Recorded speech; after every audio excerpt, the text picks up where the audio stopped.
Art is a form of expression. There are many types of artists and many forms of art. Monet captured the beauty of his gardens through his paintings. There are also the anonymous artists who wish only to send a message through their art. Isaiah Zagar has dedicated his life to making art out of what most would consider trash, and through art shows us there is beauty in everything. Dancers are artists as they articulate story and emotion through movement. Dale Tooley shows us that even blown glass can be a form of art and expression. James Levine paints a scene here for the audience using his baton as his brush as he leads his orchestra.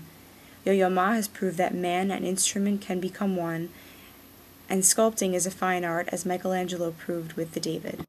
Ultimately, Dewey believed the highest form of art was teaching. Many people have aspirations to be artists, but these aspirations are not always founded and are often not realized.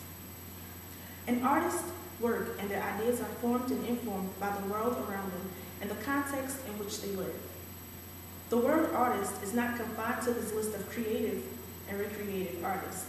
The teacher is also one who must have aesthetic and artistic aspirations, abilities, and ultimately successes. The teacher is an artist who forms the minds and souls of students. Students come to the artist like a canvas with a palette of paints and a clump of unformed clay, or a page of music with notes floating around it. It is the job of the painter, sculptor, or composer to take the pre-existing elements and unify them. This give and take between the artist and the work of art ultimately becomes a forming of a mind who better serves the needs of their society.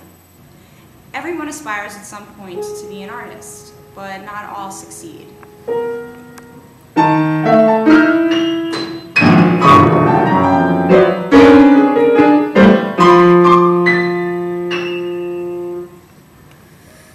In the same way, all people are not called to be teachers. Simpson, Jackson, and Aycock put it perfectly when they say, "The highest art demands nothing less than a liberally educated teacher who uses her knowledge, experience, and abilities to keep growing in her understanding of professional knowledge, pedagogical practice, student development, and educational means. Only by growing in these areas can we both be and remain inventive artists."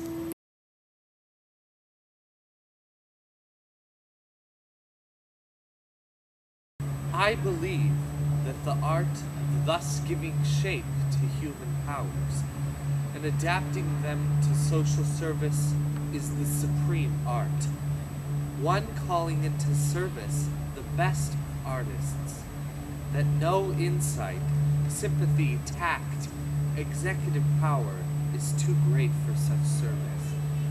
Dewey is telling us that only the best artists, the best teachers, are those that can take a student's prior experiences, abilities, and interests and form them into one, giving them their minds.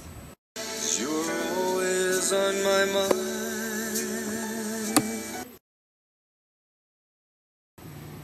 Someone once said to me that math doesn't change anybody's life. It's a good thing that John Dewey wasn't here to hear that. To him, each branch of the art of teaching is an equally transformative experience.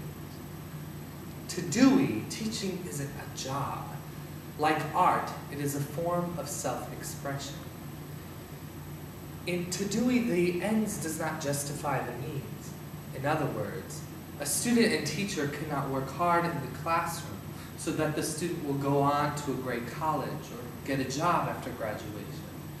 Rather, the classroom experience must be transformative, a transformation that is both social, economical, political, and ethical. It is the student's responsibility to share the information learned in the classroom with their fellow human beings. Only then can they serve society better as a whole.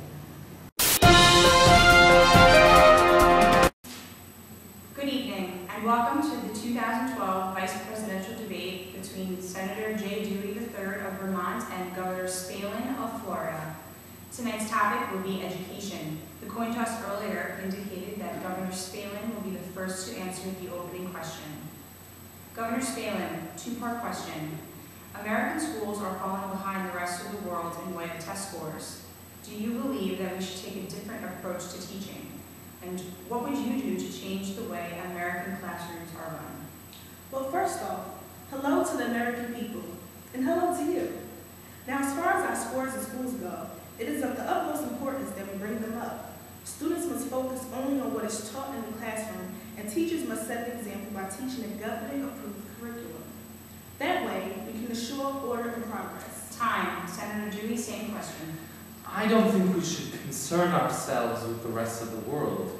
These aptitude tests that we are comparing our students with only can compare students at one level of aptitude.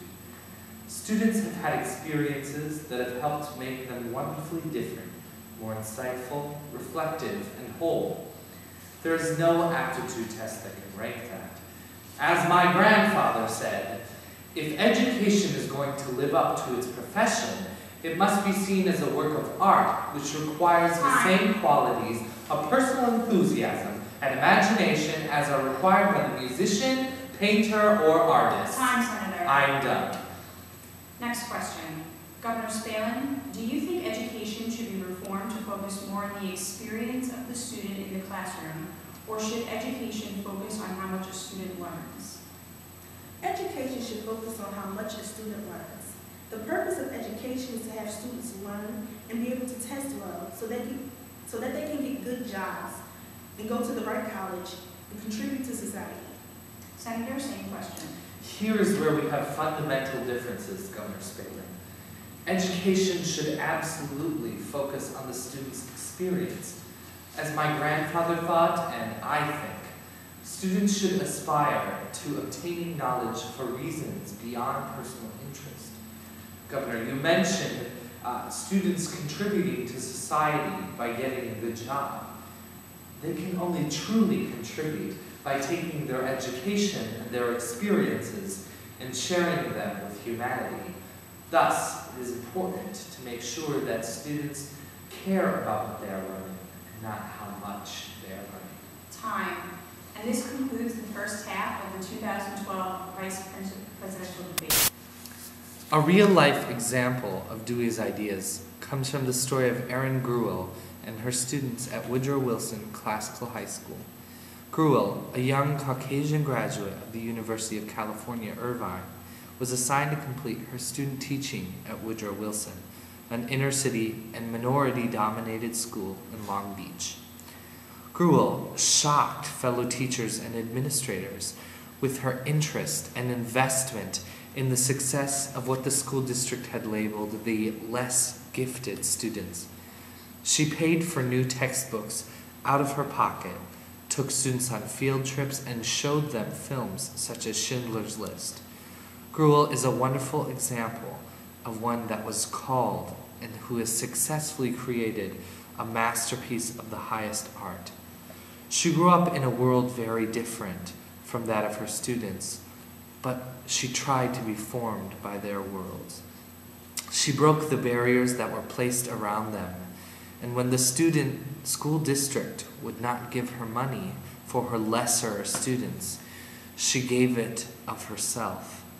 She tried to give them a glimpse of the world beyond Long Beach.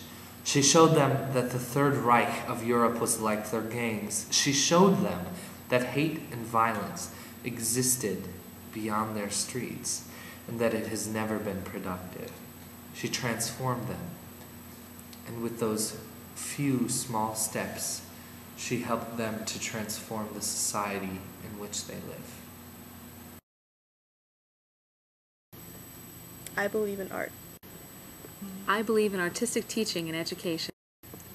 I believe that great art demands great artists. I believe that our realities inform our lives, our art, our education.